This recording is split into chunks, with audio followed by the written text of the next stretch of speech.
Nung isang linggo, pinay time lang yata ako ni Borgie at saka ni Sandro at ginawan ako ng makeover.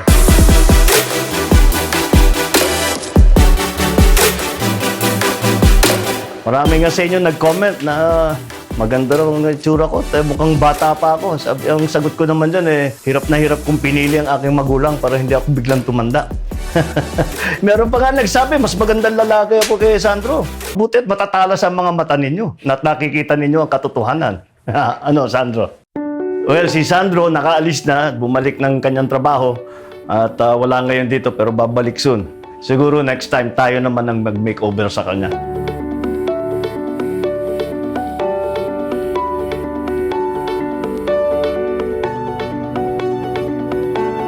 Ang aking ama, naaalala ko lagi, ang salubong lagi sa amin yan, anong binabasa mo at ano yung exercise mo ngayon. Lagi nasa isip namin na kailangan lagi nag-exercise. Siyempre, maganda na maging malakas ang katawan, hindi ka nagkakasakit, matibay ang katawan mo. Pero, ang pinakamahalaga para sa akin, pagka stressed out ako, yan lang talaga ang nagtatanggal ng stress ko. Kaya nagpapalamig ng ulo, nagpapaliwanag ng pag-iisip. Lalo ngayon, papunta tayo sa kampanya. Alam naman natin, pagka ikaw ay nasa politika, ay hindi naman walang oras yan, walang araw yan, walang linggo, walang sabado. Tuloy-tuloy ang trabaho, kaya kailangan matibay ang katawan mo at bawal magkasakit dahil marami kang kailangan gawin. Napapag-usapan ito dahil kakatapos lang ng Obesity Awareness Week.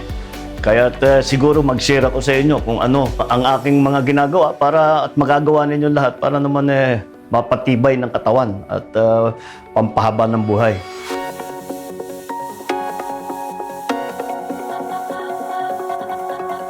Ang Ilocano diet, alam naman natin lahat yan, pakbit, dinengding, maraming gulay, walang masyadong karne. Siyempre, kilala na ng lahat yung bagnet, pampiesta lang po yun, hindi para sa araw-araw yan. Pawasan siguro yung kanin, damihan yung gulay, damihan yung isda. Hanggat maaari, dapat yung sariwa, yung bagong pitas. Kaya spoiled kami sa Ilocos dahil lahat ng gulay namin bagong pitas, kaya napakasarap. Sinusubukan ko na mag-exercise sa bawat 2 araw, magpapahinga ako 1 araw. So, halos overall, mga 5 times a week. Kung minsan yung schedule ko masikip, hindi ko nagagawa yung 5 times. Sa mga 4 times, pwede na yon. Tama-tama, nataon tayo sa Walk Your Dog Month. Magandang pagkakataon yan para makapag-exercise. Ikot ninyo, ipaseyo ninyo yung aso ninyo, kasama na dun yung exercise ninyo. Basta tumaas ang heart rate ninyo, exercise na yun, makakatulong na yun.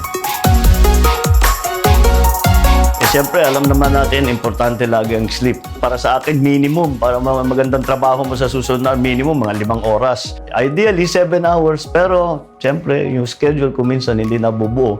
Pero napaka-importante na sapat ang pahinga at ang tulog. Kailangan malakas kang uminom ng tubig. Juice, tubig, basta maraming fluid para nalilinis ang katawan. At saka siguro ako, umiwas na ako sa alak dahil hindi na ako masyadong umiinom ngayon dahil maraming masyadong kailangan gawin. Mahirap gumising sa umaga pagka umiinom. Yung stress, di mo naman maiwasan Kasi may trabaho ka, kahit naman sino, may stress Lahat ng tao may stress ng kahit papano. Kailangan makahanap tayo ng paraan para mabawasan yung stress sa katawan dahil siyempre, yung medyo sumisira sa takbo ng katawan natin. Ako, yung isang malaking pampatanggal ng stress sa akin, yung nagbubuhat na mabigat. Kasi pag iniisip mo na paano bubuhatin itong mabigat na ito, nawawala lahat yung isip mo tungkol sa problema mo. 73. 75. Saka mo nalang balikan pagkatapos ng exercise mo, pero mararamdaman po, naging maliwanag ang pag-iisip mo, mas maging malamig ang ulo mo, hindi ka na masyadong naiinis o umiinit ang ulo, makapag-isip ka ng diretso. Napaka-importante sa akin yung exercise. Medyo nawala na sa akin yung distress ko na yun, yung kasama yung mga anak ko at yung pamilya ko. Alam naman natin lahat, minus ang blood pressure natin kapag kasama natin yung mga mahal natin sa buhay. Yan ang iilan na aking ginagawa para maging healthy naman. Maraming nakagusto dun sa aking hoodie, yung BBM Vlogs. O sige, gagawa tayo ng contest. Magbigay kami ng premyo ng hoodie. Magbigay kayo sa amin. Pinaka magandang health tips para sa isang busy na tao na kagaya ko. Yung 5 pinakamaganda, bibigyan natin papadala natin nung ating bagong merchandise, the BBM Vlog Hoodie. guys, once again, thanks for watching our dad's vlogs If you want to see more, remember to share. Like, and subscribe.